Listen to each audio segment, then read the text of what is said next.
Let's take a moment to explore the concept of anxiety. By definition, anxiety is a feeling characterized by fear, dread, and uneasiness. In many respects, experiencing anxiety is a normal part of human life. It is a natural response to stressors and uncertainties that we encounter daily.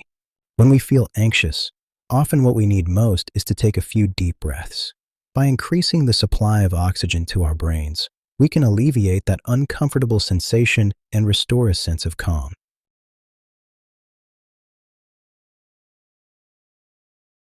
So, if we have the power to manage anxiety through simple practices like mindful breathing, one might wonder why we often turn to medication instead. The answer lies in a deeper societal narrative that suggests individuals cannot navigate their emotional landscapes alone. This narrative encourages dependence on pharmaceutical companies and the healthcare system to dictate how we should feel and respond. In the context of Alzheimer's disease, anxiety is frequently labeled as a symptom. But why is this the case?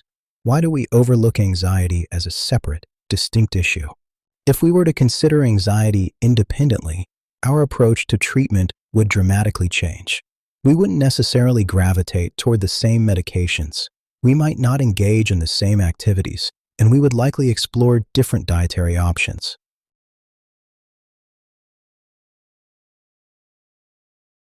Furthermore, we might seek out different healthcare professionals who specialize in managing anxiety on its own terms. The implications of this perspective are profound. By acknowledging anxiety as a standalone challenge, we can better tailor interventions to the specific needs of individuals affected by Alzheimer's. If we recognize anxiety as a separate issue, we open the door to innovative therapeutic practices. For instance, mindfulness techniques, meditation, and structured breathing exercises could become foundational components of a comprehensive care plan.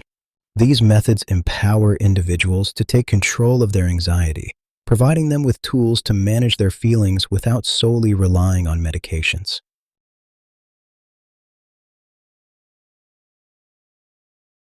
Additionally, a shift in the conversation surrounding anxiety allows us to validate the experiences of those who struggle with it.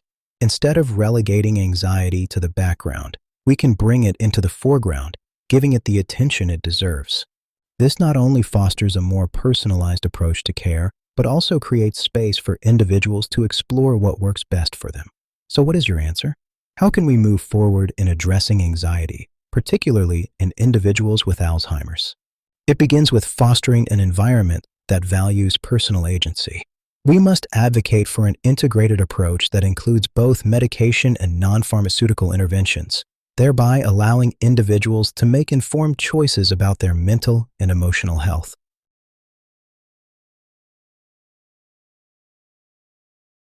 Ultimately, understanding anxiety in the context of Alzheimer's invites us to reconsider how we categorize and address emotional experiences.